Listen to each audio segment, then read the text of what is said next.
2-minute micro message. My text today is Romans 7:5-7.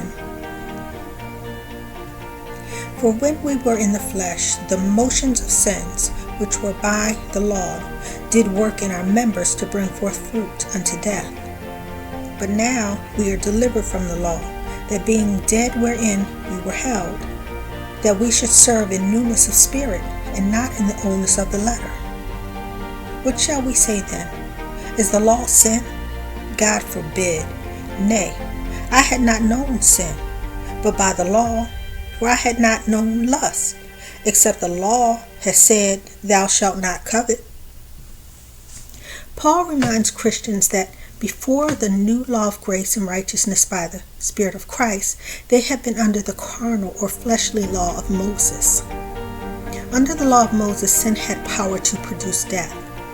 Christians are now under the law of grace, because the law of Moses, which produced sin and death, was fulfilled by Christ, because he was righteous and never sinned. When he died, the law of sin and death died with him.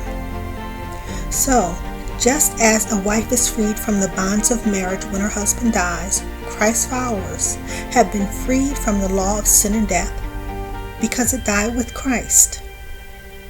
As the bride of Christ, the church and individual Christians are to serve in the newness of spirit under grace and righteousness, and not in the oldness of the letter of the law of sin and death. Paul knew that this teaching about living under the law of grace and not under the law of Moses would cause some to wonder if Paul was saying that the law of Moses was sinful. So he made it clear that he was not saying that the law of Moses was sinful, but just the opposite. He was saying that the law of Moses was so righteous and exposed that it was impossible for a fallen man to ever keep it.